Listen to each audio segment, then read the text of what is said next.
Hello, everybody, and welcome to a brand new episode of the Veramed Stories podcast. I am your host, Himesh Chauhan.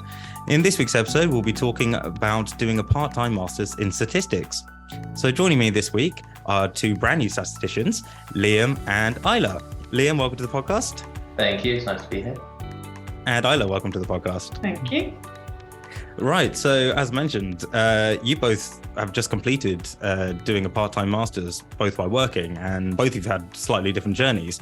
So Liam, let's start off with you. Why don't you tell us a bit about yourself, how long you've been with Veramed, and we'll go from there. Yeah, of course. So I joined Veramed back in 2019 as part of a GCP program, graduate training program. And originally, I actually applied to be a statistician, but found out that I wasn't able to due to not having an MSc. So I decided to then apply as a programmer. I was successful and started in October 2019 and absolutely loved it. But I always felt like I wanted to become a statistician through speaking to others and seeing what work with statisticians do. I finally decided, whilst at a PSI careers event, to pursue it.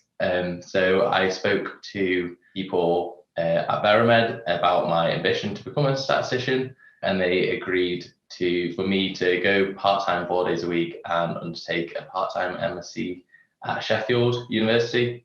And 2 years later, I am here, a statistician.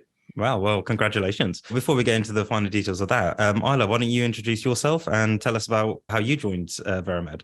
Yeah, so my name is Isla. I joined Veramed 1 year ago in 2021, also part of the graduate training program.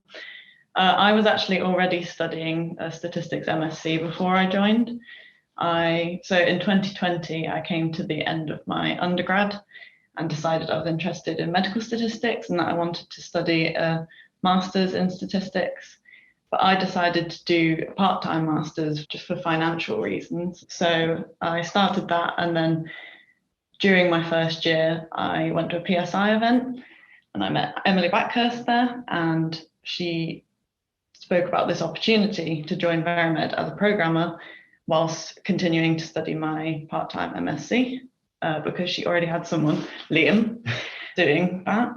And so, I went through the interview process, and during my interview, I got to chat to Liam about how to manage his time and everything. And then I got the job offer and I took it, and here I am now. Amazing, yeah. So Liam, as you are the sort of go-to person for this, how did you sort of manage your time between your study work as well as like your MSc work? It was very hard, I'm not gonna lie, probably the hardest thing I did. But ultimately it came down to like, this is something I really wanted to do, and I was able to use that to motivate myself. I am very glad that I did it whilst working 4 days a week and not 5, because originally I wanted to do 5 days a week working. And I got told, no, you would burn yourself out. And that is 100% true. But to say up front, you're going to have to sacrifice some things. And it's just choosing what you're okay sacrificing and what you're not okay. And just having that open communication with work. I was able to say when I had busy times with my masters and be like, I've got exams coming up. Can I take some time off? Or can I try not to have it as stressful periods with like deadlines coming up? With work, and they completely understood what I was saying and helped me out as much as possible. So it's really about just working with Veramed as a company to balance that, and they were absolutely amazing during that time, helping me out. Yeah, that sounds excellent. And it just sounds like you just need to be open with sort of what work you've got going on at Veramed as well as MSc, like what deadlines and things, and work around that. Yeah. Isla, how did you sort of find like joining the graduate training program and sort of learning how to be a programmer as well as trying to learn a whole statistics master's in your second year, no less? Yeah, it was definitely tough at times. You tend to find that the work comes in sort of peaks and troughs. So there were quite times where it was very manageable, just catching up on all the lectures and exercises on that 1 day off a week. There are other times when you find when there are assignments coming up or exams coming up that you find you do have to sacrifice some evenings and weekends. But it's just all about how you manage your time, because Liam and I both actually have quite busy social lives, and we both do sports, and we both managed to keep that up all throughout the masters. So if you have good time management skills, it is all doable. It's also worth mentioning that the course Liam and I did at Sheffield is distance taught, which is quite helpful because all the lectures are online. So you can choose when to catch up on lectures based on how much work you have on at Veramed, for instance. Oh, that's good. And like you mentioned, like work comes in peaks and troughs, and it's same with study work as well. Like you have a deadline, then it calms down a bit. So yeah, it sounds like it balances well. But yeah, I think good time management skills is extremely important to be able to manage two heavy workloads that people do full time. So to do both part time is quite a lot. So congratulations to you both, really. Liam, so you had already had a few months industry experience. Did you find that was sort of very beneficial to you when you started your masters? Like you already kind of had a background knowledge of some things, and you sort of have seen some statistics already? Yeah, 100%. I think the biggest thing was understanding what a programmer did as a role compared to what a statistician did. And that kind of cemented my opinion that I wanted to become a statistician. Whereas I know others within the company have also considered going down the route I did, but started a job, realized, no, I'm okay being a programmer. This is what I want to do. And then didn't do a master's. Whereas I went the opposite. But it's giving that understanding of what the different roles are. Because when I first joined, I had no idea. I was very new to the industry. I hadn't done anything in terms of that at my undergrad. I did do a master's in maths at my undergrad, so I did do some statistics, but nothing in terms of medical statistics. And just getting an understanding of what it would mean, what it would entail, what it allowed you to do was definitely really useful to have. And then also working on a study whilst also doing my master's allowed me to actually see firsthand where the stats I was being taught were being used, why it was being used, how it was being implemented. And I found it really interesting to know that. And then I was also able, because I ended up leading a study during my time doing my master's, I was able to have a look at some of the stats procedures myself whilst also being taught them. So I was learning them, but then also putting them to use in a professional situation. Obviously, being mentored by someone at the time to make sure I was doing it right, but it was just so rewarding that I could immediately put it into practice, which was great. Yeah, and I suppose that must have really helped your sort of like the learning curve of just having instant application of what you just learned. Yeah, excellent. And as you're sort of the go-to for people who are doing part-time masters, as Isla mentioned, and there's a couple of other people within the company that are also doing it, who was your sort of go-to person for any help, or was there? So when I first started doing it, surprisingly, quite a few people actually did their masters at Sheffield and were like, oh, here you go, I did this, and oh, I know that lecturer. And we're able to talk about what I could expect and stuff like that. And then I asked for a mentor to help me through my stats masters. So if I had a question or wasn't sure on something, they would be my person to go to, because it's so useful working in a company where we've got so many amazing statisticians that a lot of them often are able to help you. If you're not understanding a certain topic, you can go to them and be like, oh, can you explain that to me? Because that's the downside of distance learning. It's really hard to just go and see your lecturer or ask a question. It's really difficult, especially since I watched every single lecture probably in the evening after it had been done when it was recorded. So you can't even ask questions. So I had Emily Wood within Veramed was assigned, and I had regular meetings with her to go and ask questions, which was really useful. And even when I didn't need something, she would be checking in with asking how I was doing. And I found that really useful. And definitely just everyone in the company I could speak to about it. They definitely saw how much work I put into it during exams and during my dissertation. And they were always asking how it was going, if I needed anything help-wise, which was amazing. No, I'm really glad you got the support as well. So Isla, what was the difference between sort of doing a part-time master's your first year versus your second year when you were in the industry as well? Like, what was the sort of differences for you? I found that in my second year of the course, I found that my coding improved massively because of the graduate training program and learning to code properly at Veramed, because they're so thorough with teaching you about good programming practice and everything like that. I got a chance to do some R training at work, which was really helpful because R is the main programming language I would use at uni. Okay. So I found that I just saw a massive improvement in anything that involved coding. during my degree. Also, in my second year, I did a medical stats module, which I found a lot easier, I think, because I had background knowledge from Veramed. So again, during the graduate training program, we would talk quite a lot about how clinical trials work, and that was then transferable to the course. So that was really helpful. And did you, once you were sort of assigned to study as well, did you, like Liam, see the real world applications of the stats that you had already learned or were learning? Yeah, definitely. And that was really interesting. And like Liam said as well, it's so useful being surrounded by statisticians at work that you can ask questions to. My line manager did the same course at Sheffield a few years ago. And so he was just a really good person to go to for advice. No, excellent. And yeah, that's one of those things that's quite invaluable, isn't it? Like just being surrounded by fantastic statisticians and programmers and people just been in the industry for such a long time. They can just give you advice and things and have probably a bit more time than you and know you on a more personal level than your lecturers necessarily would, especially on an online course. Yeah, congratulations to both of you for passing your masters, because that sounds like a hell of a lot of work, quite honestly. Thank you. But with all that being said, you still managed to keep up your social lives. And like you mentioned earlier, you both do some sports. So Isla, we'll start off with you. What do you like to do outside of work? I'm a sprinter, so I train for 60 meters, 100 meters and 200 meters. So throughout the last year, I was still part of the University of Sheffield Athletics Club.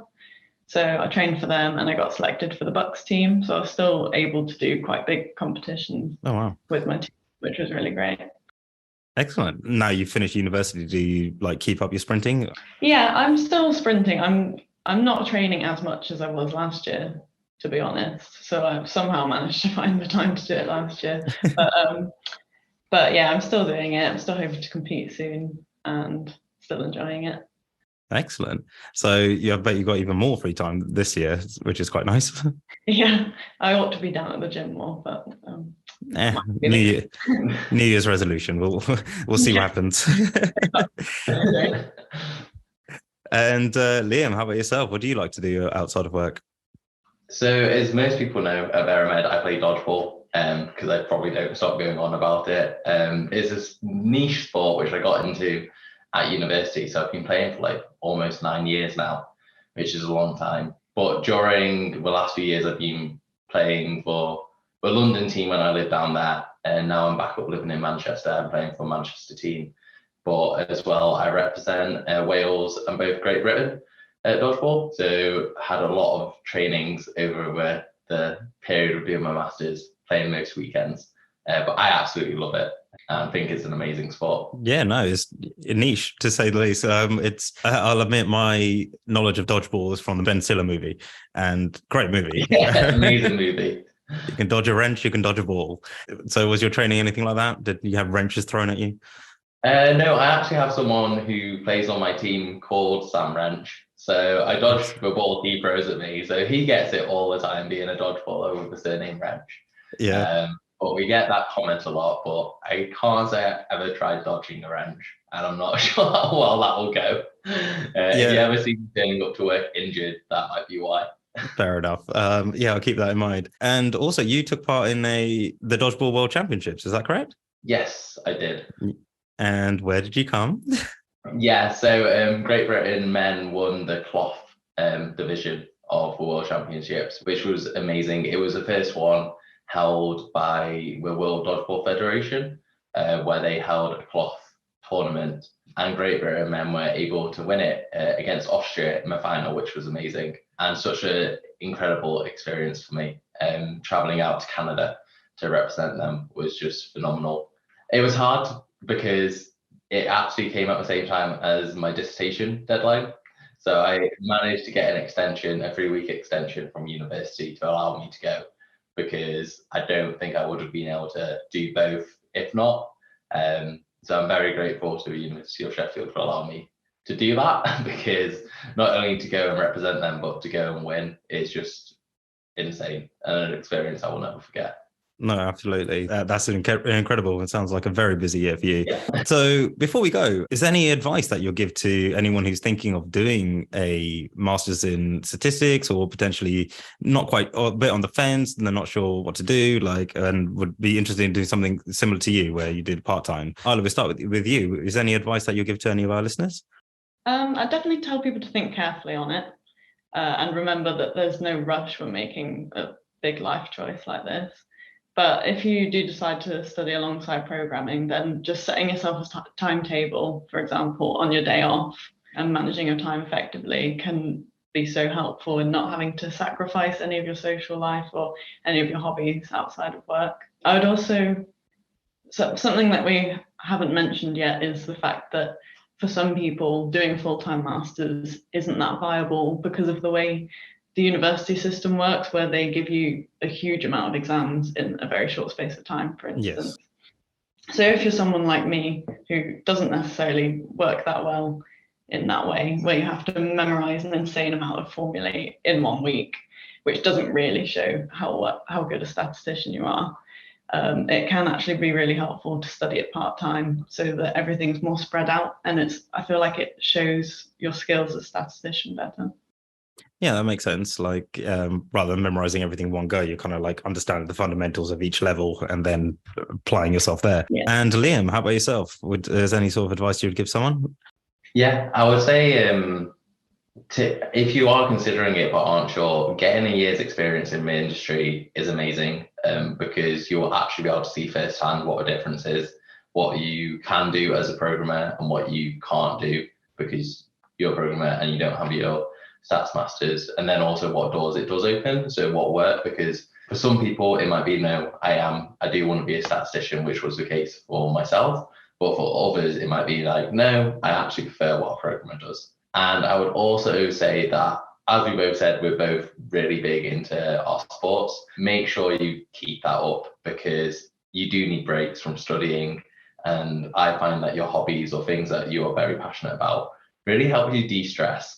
I can't tell you about times that I was so stressed with coursework or exams, and just going to play dodgeball really helped just make me relax, make me feel a lot better. It might help that I'm actually throwing balls at people, so it's quite satisfying. But 100% keep up your hobbies as much as possible because they do help you mentally and physically. Just stay on top of everything and stay happy and healthy whilst doing it, because it is a lot of work, but if we can do it, I'm sure anyone can. No, some really great advice. I just want to like to thank you both for joining me this week and talking so openly about doing your part-time masters. It's you give us some great advice and some different insights, and hopefully you've inspired a few other people listening as well to take the same path as you guys did. Right, everybody, thank you all very much for listening to this week's episode. If you'd like to be notified for any future episodes, please subscribe to us on Spotify, iTunes, or whichever podcast platform you're using. If you'd like to learn more about Veramed, please visit our website at veramed.co.uk, or you can find us on LinkedIn. If you have any questions about Veramed, please feel free to reach out to me on LinkedIn as well. I'm always happy to help. You can also find us on YouTube and Instagram at We Are Veramed. Thank you all very much for listening, and until next time, goodbye.